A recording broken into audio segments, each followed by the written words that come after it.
Nation में आपका स्वागत है। आपके साथ मैं अदिति त्यागी हूं। नरेंद्र मोदी ने वाराणसी से नामांकन दाखिल कर दिया।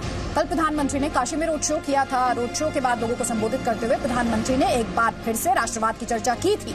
प्रधानमंत्री ने एक साफ किया था कि देश को जहां विकास की जरूरत है उतनी ही जरूरत सुरक्षा की भी है। तो एक तरफ मोदी है जो राष्ट्रीय सुरक्षा और देश हित को सर्वोपरि रखे हुए हैं, तो दूसरी तरफ कांग्रेस को अब भी ये लगता है कि वही देश का भला कर सकती है। कांग्रेस नेता सैम पित्रोदा कह रहे हैं कि मोदी सरकार को जॉब क्रिएट करना नहीं आता, सिर्फ कांग्रेस जानती है कि रोजगार का सृजन कैसे किया जाता है। कहने का कुल मिलाकर मतलब ये कि भले ही कांग्रेस को सत्ता से बाहर गए 5 साल हो गए हों, लेकिन उसका घमंड कम होने का नाम नहीं ले रहा। और इसीलिए हम ये सवाल उठा रहे हैं कि कांग्रेस को क्यों ऐसे लगता है कि देश को सिर्फ वही चला सकती है और दूसरा कोई भी सही तरीके से देश नहीं चला सकता। हमारी 6 बजे की बहस के 6 बड़े सवाल सिलसिलेवार तरीके से आपके स्क्रीन पर। क्या ये परिवार का अहंकार वर्सेस राष्ट्रवादी चौकीदार है? कांग्रेस के अहंकार पर क्या चौकीदार का करारा प्रहार भी से माना जाए? विपक्ष के जाति धर्म से क्या जीतेंगे? मोदी का जो राष्ट्र प्रथम की थ्योरी है उससे मोदी जीतेंगे? मोदी का राष्ट्र प्रथम क्या जीत की गारंटी है? चौकस चौकीदार के पराक्रम से क्या सहमा हुआ है इस समय परिवार या कांग्रेस पार्टी?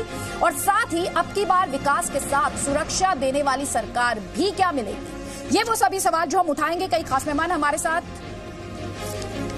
राजनीतिक विश्लेषक, पॉलिटिकल एनालिस्ट आशुतोष मिश्र हमारे साथ जुड़ गए और स्क्रीन पर आप इस समय देख पा रहे हैं अनुराग भदौरिया को समाजवादी पार्टी का पक्ष रखने के लिए।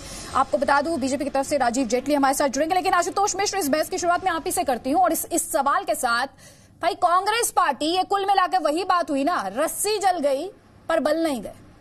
5 साल में हिंदुस्तान के मैप पर देश की सबसे पुरानी पार्टी को, गांधी और नेहरू की पार्टी को ढूंढने के लिए एक समय ये जोक बन गया था कि माइक्रोस्कोप का इस्तेमाल करना पड़ता है कि कांग्रेस पार्टी भारत के नक्शे में कहां है। लेकिन बावजूद इसके अहंकार नहीं गया।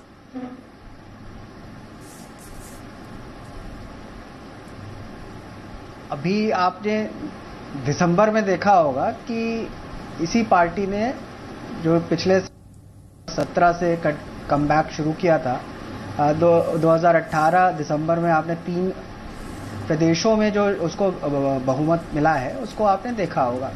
तो इसमें कहाँ अहंकार कहाँ आता है? वो अपना एक विजन रखते हैं जब लोगों के सामने, चाहे वो रोजगार कैसे बनाएंगे, कैसे किसानों की दिक्कत दूर करेंगे, कैसे राष्ट्र को आगे ले जाएंगे, कैसे देश की सुरक्षा का उनका जो विजन है वो भाजपा से अलग है। अगर उसको लोग मान रहे हैं तो उसमें अहंकार कहाँ है? हाँ, ये बात बिल्कुल मानी गई है कि जो है पिछले जिस हालत में जो है कभी मिली थी भाजपा को इकोनॉमी और जिस स्पीड से उसके बाद उसकी ग्रोथ होनी चाहिए थी, वो नोटबंदी और अन्य कारणों से उतनी तेजी से नहीं हुई। और कई क्षेत्रों में जो है जब ये एक स्टडी किया गया कि कब ज्यादा तेज बढ़ रही थी, तो पाया गया कि मनमोहन सिंह सरकार में इकोनॉमी ज्यादा तेजी से बढ़ रही थी। तो उसमें वो फैक्ट्स हैं, कोई छुपे हुए नहीं है। ठीक है सर, जब आप ये कहने लग जाते हैं, जब कोई पार्टी ये कहने लग जाती है कि सिर्फ हम जानते हैं, भाजपा सरकार ने GDP Ashutosh Mishra, let's be factual, अहंकार वो तब बन जाता है जब कोई ये क्लेम करने लगता है कि सिर्फ उसे पता है कि कैसे करना है रोजगार का सृजन, तब ये अहंकार बन जाता है। लेकिन राजीव जेटली, सवाल मेरा आपसे भी है सर, और सवाल मेरा सीधा सा ये है, रोजगार पर हारे तो राष्ट्रवाद के सहारे सर, कहां है रोजगार? फर्स्ट टाइम वोटर से वोट तो चाहते हैं, उसको रोजगार नहीं देंगे सर?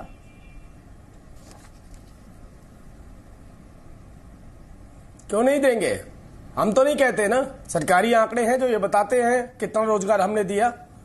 लगभग 1.5 करोड़, 2 करोड़ की बात करते थे, 1.5 करोड़ तो केवल रोजगार की बात हो रही है। ईपीएफ और पीएफ और नेशनल पेंशन स्कीम के डेटा के हिसाब से मैं अभी उसकी बात नहीं कर रहा हूं जो 16.5 करोड़ युवाओं ने, महिलाओं ने, दलितों ने, जो लोग पिछड़े हुए थे, उन्होंने मुद्रा लोन लेके अपना रोजगार स्वरोजगार शुरू किया।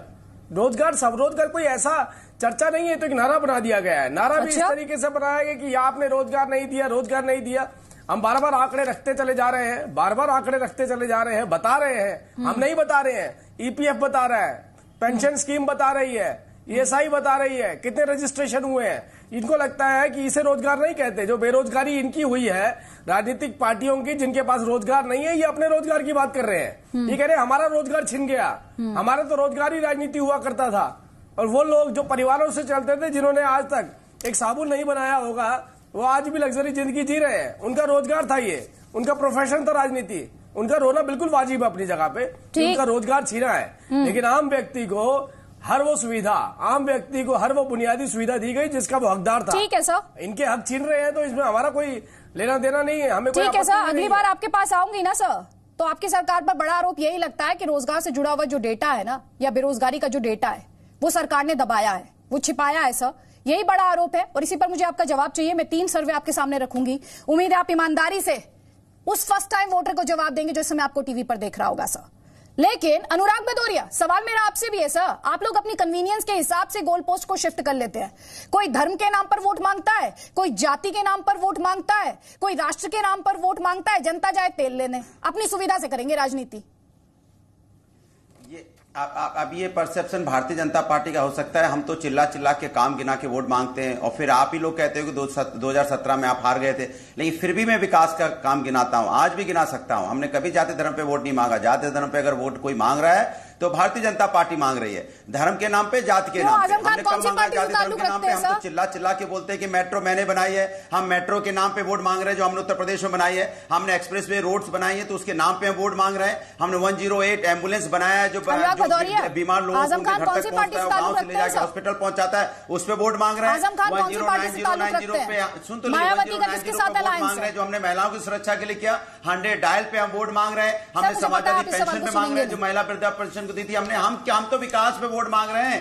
आप ये बीजेपी परसेप्शन क्रिएट करना चाहती है। बीजेपी के नेता बीजेपी के नेता मंच पे खड़े होकर मां की गालियां दें, वो चलेगा, और हम लोग किसी का नाम नहीं लें तो उसका इश्यू बनाया जाएगा। यही तो बात है। हम तो चिल्ला चिल्ला के कहते हैं कि हम विकास के नाम पे वोट मांग रहे हैं, गिनाते भी हैं, लेकिन भारतीय जनता पार्टी नहीं गिना पाती। भारतीय जनता पार्टी रोजगार की बात, आजम खान पे बोल नहीं रहे, मायावती के स्टेटमेंट पे बोल नहीं रहे, मुसलमानों को, कांग्रेस को नहीं हमको वोट करना चाहिए, उस पर आप बोलेंगे नहीं। आप किसको बरगला रहे, जनता सब जानती है सर। कोई बात नहीं सुरभि, ये तो 2 करोड़ रोजगार देने की बात करती थी, उन्होंने तो रोजगार ले लिया, लेकिन रोजगार बताएंगे नहीं। रोजगार अच्छा ठीक है सुरभि, आपको लेकर आना चाहती हूँ, लेकिन सवाल जो थोड़ी देर पहले मैं अनुराग भदौरिया से पूछ रही थी, वो सवाल मेरा आपसे भी है, क्योंकि आप पॉलिटिकल एनालिस्ट है। भाई साहब अपनी अपनी कन्वीनियंस के हिसाब से राजनीति कर रहे हैं ना, अपनी अपनी कन्वीनियंस के हिसाब से सियासी संग्राम को लड़ रहे हैं।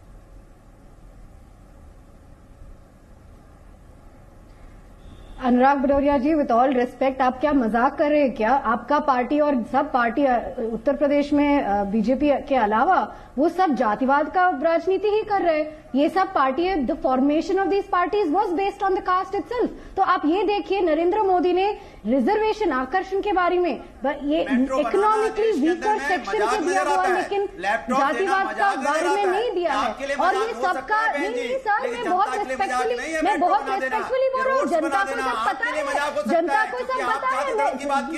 हमारे लिए बिल्कुल मजाक नहीं है। आप थोड़ा सुन लीजिए ना। अनुराग भदौरिया प्लीज सुनिए उनकी बात सर। ये सब पार्टी है ना, ये सब पक्ष है, ये जाति का विषय पे ही फॉर्मेशन हुआ है।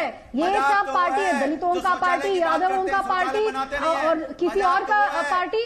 नरेंद्र मोदी ने कभी बता दिया मैं ओबीसी हूँ, मेरा कास्ट के रिजर्वेशन चाहिए, मेरा कास्ट आगे बढ़ना है? नहीं, वो सबका साथ सबका विकास ही बोलता है, सब देशवासियों का विकास के ही बात करता है। तो मैं बहुत रिस्पेक्टफुली बोला, आपने मेरे से बहुत बड़ा है, मैं बहुत रिस्पेक्टफुली बोला। ये मजाक मत कीजिए, क्योंकि देश को पता है आपका सब पार्टियों का जातिवादी राजनीति, ये सब पता है, जातिवादी राजनीति ही करता है। और यहाँ एक नरेंद्र मोदी है, उनके लिए सबका साथ सबका विकास चाहिए उनको। जहां हम युवा हो या ओबीसी हो, एससी हो, जनरल हो, उसको कुछ फर्क नहीं पड़ता। और उसका जब वो वोटर के पास जाता है, वो विकास के बारे में बात करता है।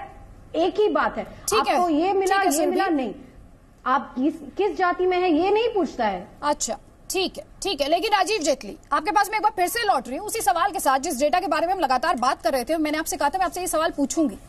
मेरे पास एक नहीं 3 सर्वे है सर, और मैं फैक्ट्स पे बात कर रही हूँ और चाहती हूँ आप भी फैक्ट्स पे ही जवाब दीजिएगा मुझे। सर पहला सर्वे तो centre for monitoring Indian economy है सर, प्राइवेट ऑर्गेनाइजेशन है, साफ साफ कहता है फरवरी 2019 में अनएम्प्लॉयमेंट, बेरोजगारी जो थी 7.2% पे थी, जो पिछले 28 महीने में वर्स्ट थी सर। ठीक है। उसके अलावा एनएसएसओ का सर्वे, सीधा सीधा आरोप लगा कि गवर्नमेंट ने वो डेटा रिलीज नहीं होने दिया था। फिर वो कुल मिलाकर कुछ मीडिया हाउसेस के जरिए लीक हुआ, जिसमें कहा गया 45 साल की सबसे ज्यादा बेरोजगारी थी सर। उसके अलावा पीरियोडिक लेबर फोर्स का सर्वे भी यही कहता है कि अनएम्प्लॉयमेंट रेट जो है वो पिछले 3 डेकेड्स में सबसे ज्यादा है। How will you counter this sir?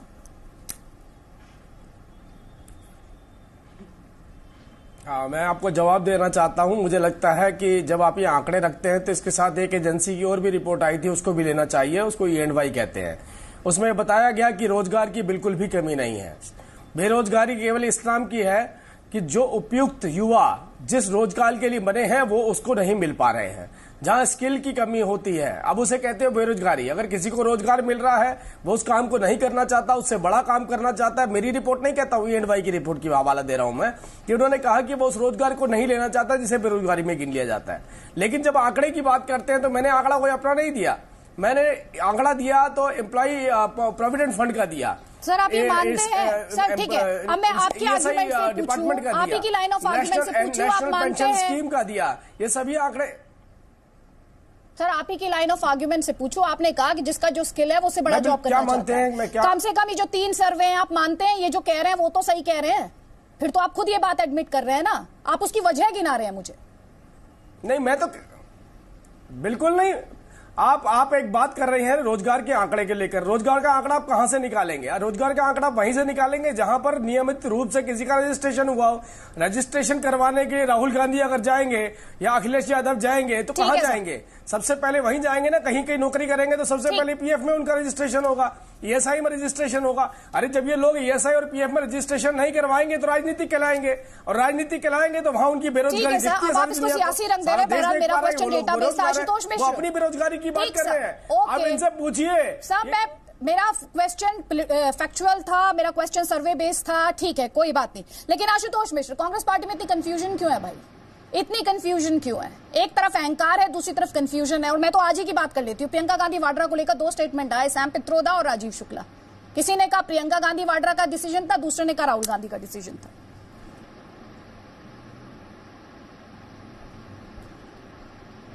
मैं आपका जवाब दूं उससे पहले एक छोटा सा 30 सेकंड लूंगा। जो जेटली जी बात करते हैं EPF की, तो EPF में सरकार ने नियम बदल दिए थे। पहले 20 लोगों को एम्प्लॉय करने वाली कंपनी को रजिस्टर होना पड़ता था, अब 10 वालों को EPF देने लगा है। तो इसलिए पहली बात तो वो बढ़ गई है।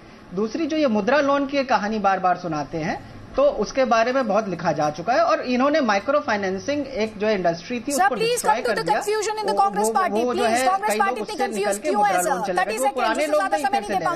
तीसरी बात, विप्रो अजीम प्रेमजी यूनिवर्सिटी ने कहा था कि 50 लाख जो है जॉब्स लूज हुए थे नोटबंदी के कारण। और फिर अब आप बात करती हैं प्रियंका गांधी की, तो अगर प्रियंका गांधी ने शुरू से, जब से उनसे ये सवाल पूछा जा रहा है, तब से लगातार उनका जवाब एक ही था। उन्होंने कहा था कि जब हम मुझसे जो पार्टी कहेगी मैं वो करूंगी।